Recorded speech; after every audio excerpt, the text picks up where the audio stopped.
Mga kapatid, sa ating church, madalas natin naririnig o narinig na natin ang salita na harvest o anihan. Sabi nga po sa kasabihan, kapag may tinanim, may aanihin. Tama po ba? At sa spiritual life, meron din po tayong tinatawag na soul harvest na nangangahulugang pag-aani ng mga kaluluwa para sa ating Diyos. Malinaw pong nasabi sa ating key verse from Proverbs chapter 11 verse 30. The fruit of the righteous is a tree of life, and he who wins souls is wise. At hindi lamang po ito suggestion or option, kung hindi wisdom na nagmumula sa ating Diyos. As the book of Proverbs presents itself as a wisdom that ultimately comes from the Lord. Kaya naman po ngayong araw, let us all understand why soul harvest is essential in our spiritual life. Bago pong lahat, tayo po muna ay manalangin. Ama naming nasa langit, muli po kaming nagpapasalamat sa araw na ito na buong biyaya ninyong ipinagkaloob sa amin. Salamat po sa buhay na patuloy ninyong ipinagkakatiwala sa bawat isa at dalangin namin na ang aming pamumuhay ay laging maging kalugod-lugod at magbigay luwalhati sa inyong dakilang pangalan. Maraming salamat po sa pribilehiyo at pagkakataong makapaglingkod sa inyo sa araw na ito. Ama, kami po ay lumalapit sa inyo ng may pagpapakumbaba, humihingi ng kapatawaran sa lahat ng aming mga pagkukulang at pagkakasala sa pananalita, sa isip at sa aming paggawa. Salamat po sa inyong walang hanggang awa, sa paglilinis at sa kapatawaran. Salamat po sa pagbibigay ninyo ng bagong pag-asa sa amin. Dalangin po namin na punuin ninyo ang aming mga puso ng inyong pag-ibig at naway lubos naming maranasan ang pangunguna ng Banal na Espiritu upang kami ay makalakad ayon sa inyong kalooban, katwiran at kabanalan. Ama, pangunahan po ninyo ang aming pag-aaral sa araw na ito. Ihanda po ninyo ang aming isipan, ang aming mga puso upang buong lakas naming tanggapin ang katotohanan at mga pagpapala na nagmumula sa inyong mga salita. Maraming salamat po, Ama, sa katiyakan ng katagumpay ng aming gawain. Sa inyo po ang lahat ng papuri, karangalan at kaluwalhatian. In Jesus' mighty name, our God, our Savior. Amen. Amen. Isang mapagpalang araw po sa ating lahat. At balikan po natin ang ating key verse na siya rin namang pong theme natin for the month of March. Mula sa Proverbs chapter 11 verse 30. The fruit of the righteous is a tree of life, and he who wins souls is wise. Bakit nga po ba essential ang soul harvest? Pag sinabi po nating essential when we look at the meaning of it in the dictionary, ang ibig sabihin po ay extremely important, necessary, or absolutely needed. Something that is essential is something that we cannot do without or we cannot live without. Halimbawa po, water is essential for life. Sleep is essential for good health. At yung pagkakaroon po ng passport is essential for international travel. Therefore, in a simple meaning, pag sinabi pong essential, it is equivalent to very important at necessary. At ngayong araw po, nais ko lamang pong ibahagi yung 4 na points why soul harvest is important. Number 1, soul harvest is important dahil ito po ang heart ng Diyos. In 1 Timothy chapter 2 verses 3 to 4, ang sabi po doon, "For this is good and acceptable in the sight of God our Savior, who desires all men to be saved and to come to the knowledge of the truth." Simple lamang po ang ibig sabihin. God wants all people to be saved. Ibig sabihin, ang desire po ng Diyos, gusto niya lahat ng tao ay maligtas at makarating sa kaalaman ng katotohanan. Hindi lamang po specific group, hindi lamang yung mabubuting tao, pero lahat ng tao, ang desire ng Lord ay maligtas. Kaya kapag tayo po ay nagpa-participate or nakikibahagi sa soul harvest or soul winning, aligned po tayo sa puso ng Diyos. Parang sinasabi po natin na, Lord, kung ano yung mahalaga sa iyo, ay siya ring mahalaga sa akin. Tandaan po natin, ang soul harvest ay hindi lamang po mga church activities or events. Ito po ay pakikiisa sa misyon ng ating Panginoong Diyos. Ito po ay pagmamahal sa mga taong hindi pa nakakakilala sa ating Panginoong Jesus at yung pagtupad po sa pagkatawag niya sa atin bilang mga mananampalataya. Kapag may isang taong naligtas, may isang pamilya na nababago, may isang buhay na nagkakaroon ng pag-asa at eternal life, tunay nga naman po na nakikiisa tayo sa desire ng puso ng ating Panginoon. Mahalaga ang soul harvest dahil ito po ang tibok ng puso ng ating Diyos. At bilang mga anak niya, dapat nararamdaman at sinusundan natin kung ano po ang tibok ng puso ng ating Panginoon. Kapag nakikilahok or nagpa-participate tayo sa soul harvest, hindi lang natin natutulungan ang iba. Lumalalim din po ang ating relasyon sa Diyos dahil natutupad natin ang tunay na layunin ng ating pananampalataya. Number 2, soul harvest is important dahil ito po yung Great Commission. In Matthew chapter 28 verses 19 to 20, ang sabi po doon, Go, therefore, and make disciples of all the nations, baptizing them in the name of the Father, and of the Son, and of the Holy Spirit, teaching them to observe all things that I have commanded you, and lo, I am with you always, even to the end of the age. Ito po ay malinaw na commandment mula sa ating Panginoon. Importante ito kasi hindi lang po ito exclusive na responsibility ng ating mga pastor, ng mga missionary, o mga church leaders ng ating iglesia. Lahat ng believer, regardless of our age or our status, lahat po tayo ay may part sa soul harvest. Hindi pwedeng iwan sa iilan lamang dahil ang message ng gospel ay para sa lahat, therefore, lahat din po ay dapat involved sa pagpapalaganap nito. Ang bawat isa sa atin ay may personal assignment. Hindi kailangang complicated, pwede po natin to simulan sa mga simpleng bagay.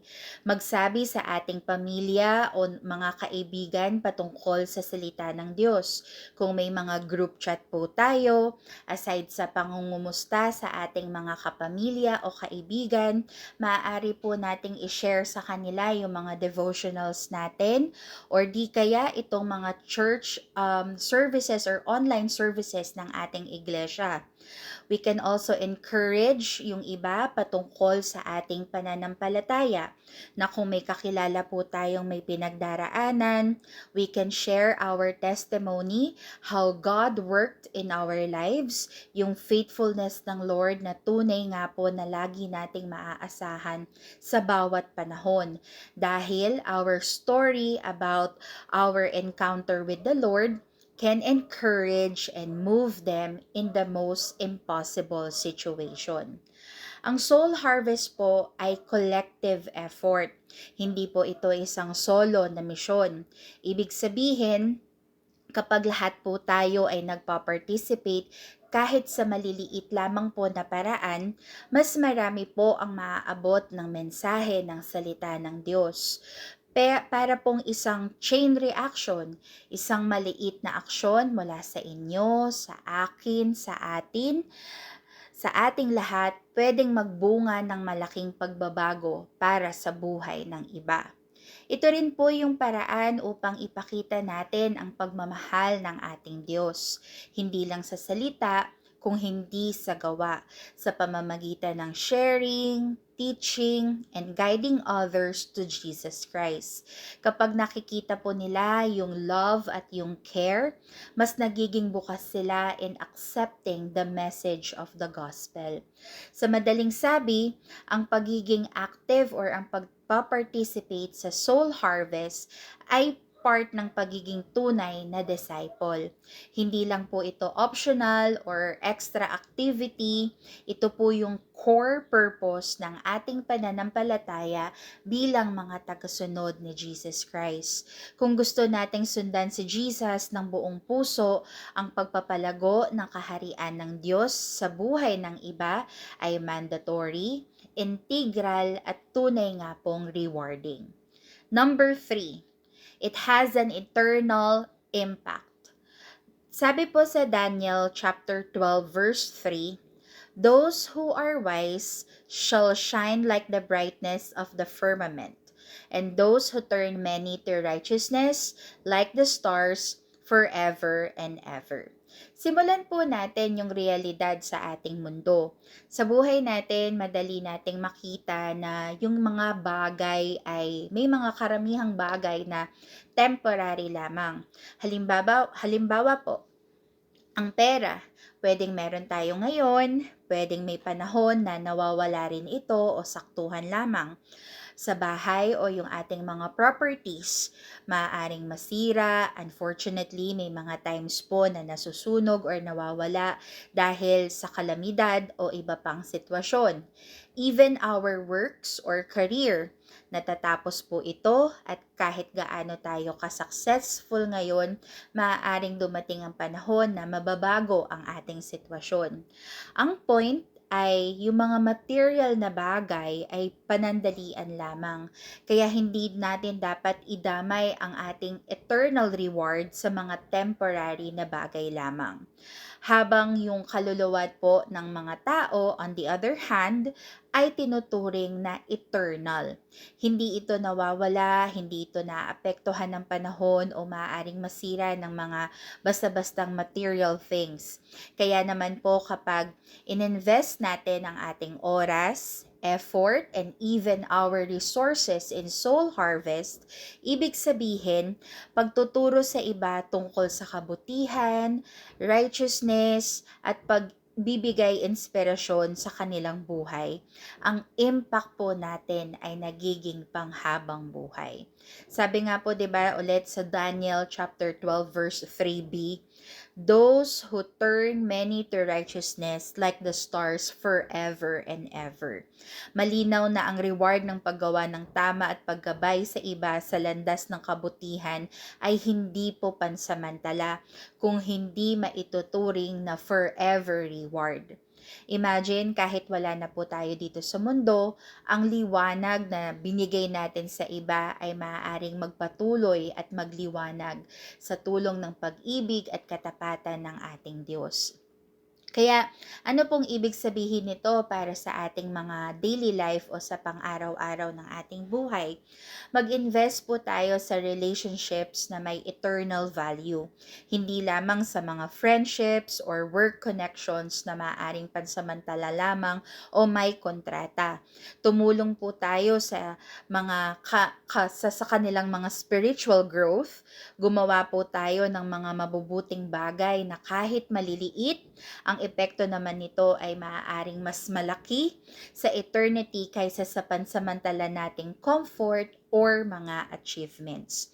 Sa huli, ang tanong po natin sa ating mga sarili, ano po ba yung maaari nating iiwan sa mundo? Ano po ba yung liwanag na na-share natin sa iba? Kapag iniisip natin ito, mas magiging intentional po tayo sa ating mga actions na kahit mawala tayo physically, yung influence natin sa mga taong ating natulungan ay magpapatuloy at magniningning habang buhay. Gaya ng mga bituin sa langit na patuloy na nagbibigay liwanag kahit madilim ang paligid. Number 4, why soul harvest is essential. Number 4, wise person ang soul winner. Balikan po natin ang ating key verse sa Proverbs chapter 11:30b. Ang sabi po dun sa last part, and he who wins souls is wise.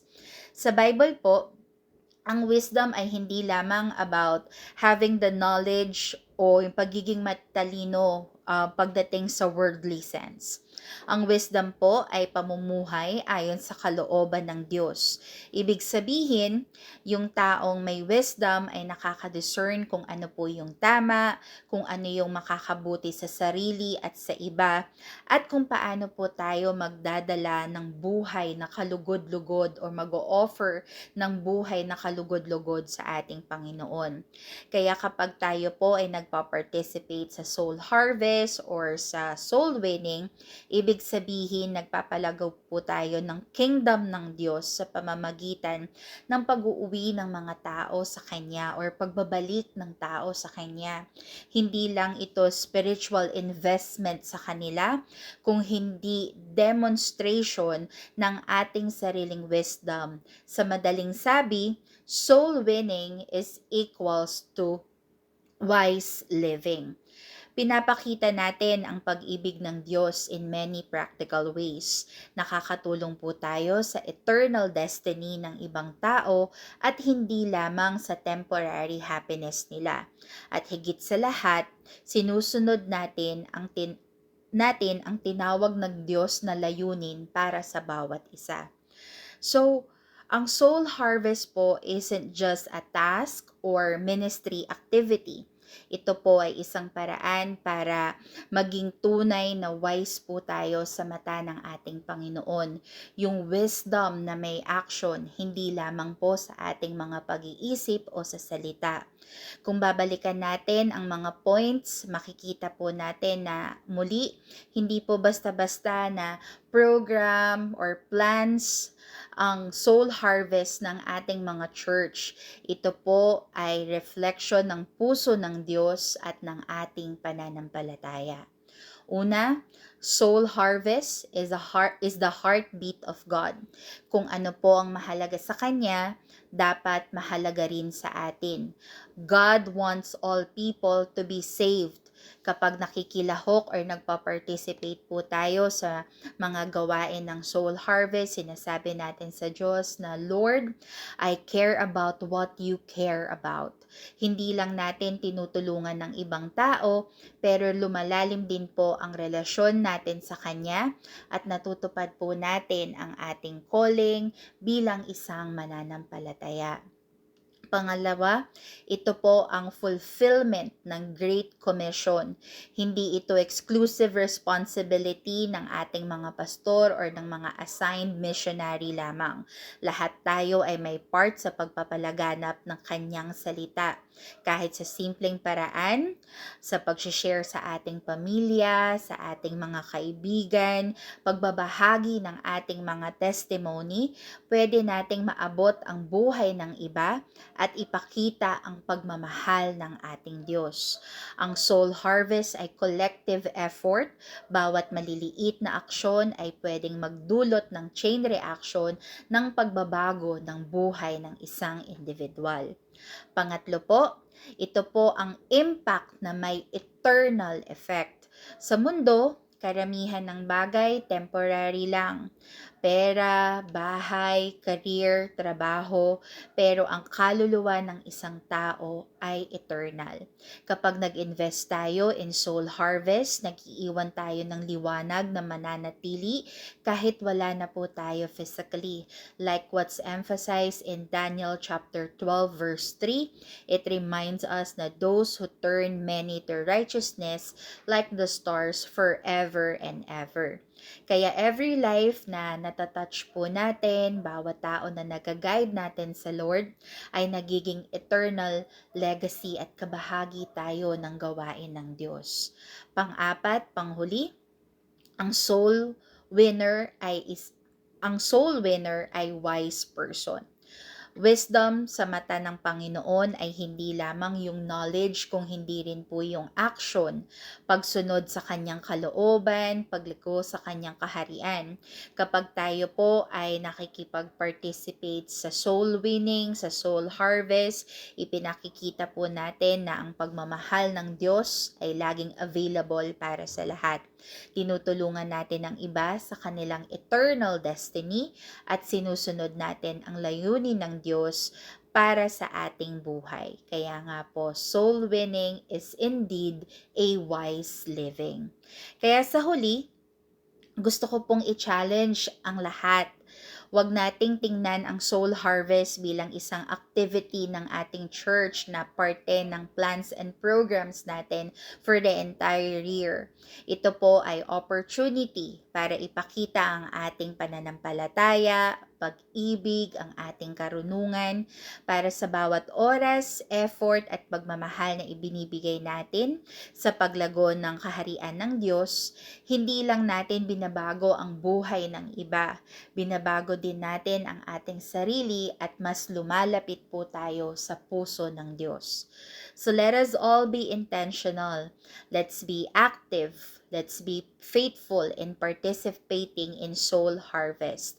Kasi bawat buhay na naliligtas, bawat pamilya na nagbabago, bawat kaluluwa na nakakaranas ng pag-asa at eternal life, yan po yung tunay na reward ng ating buhay. At sa mga simpleng paraan, bawat isa sa atin ay pwedeng maging instrumento ng ating Panginoong Diyos. Tandaan po natin, soul harvest is not just a task. It is our privilege, our wisdom, and our eternal investment. Marami pong salamat at naway maging committed tayo sa calling na ito sa bawat araw-araw ng ating buhay. Tayo po ay manalangin. Ama naming Diyos, salamat po sa araw na ito at sa pagkakataong ibinigay mo sa amin para pag-usapan, aralin at pagnilayan ang kahalagahan ng soul harvest. Ama, tinutulungan mo kami na makita at maramdaman ang tibok ng inyong puso para sa bawat kaluluwa. Salamat po dahil ipinapaalala mo sa amin na ang bawat buhay ay mahalaga sa inyo at na bawat isa sa amin ay may part sa pagpapalaganap ng inyong mga salita. Ama, tulungan mo po kami na maging tunay na wise sa mga mata mo, hindi lamang sa isip, kung hindi pati sa gawa. Palakasin mo po ang aming pananampalataya and give us the passion na maibahagi ang iyong pagmamahal sa iba. Maging simple man na pamamaraan o mas malaking pagkakataon. Gawin mo po kaming instrumento ng inyong liwanag at ng inyong pag-asa upang bawat kaluluwa na aming pong maaabot ay maranasan ang inyong kabutihan, kapayapaan at ang buhay na walang hanggan. Lord, gabayan mo rin po ang aming mga hakbang every time we participate in soul winning, sa soul harvest. Bigyan mo kami ng tapang, wisdom, at higit sa lahat, compassion na maipakita ang pagmamahal mo sa bawat isa. Naway ang aming mga efforts ay magbunga ng pagbabago sa buhay ng iba at magdulot ng kaluwalhatian sa tangi po ninyong pangalan. Salamat po Ama sa pagkakataong maging bahagi ng inyong misyon. Patatagin mo po ang aming commitment at gawin mo po kaming faithful sa bawat araw-araw upang ang aming buhay ay maging reflection ng inyong puso at ng inyong kabutihan. Sa pangalan ni Jesus, ang aming Diyos at tagapagligtas, ito po ang aming dalangin. Amen. Amen. Maraming salamat po sa inyong panonood at patuloy po kaming nag-aanyaya ng inyong suporta sa iba't ibang gawain ng ating church online. Muli, isang mapagpalang araw po sa bawat isa and God bless us all.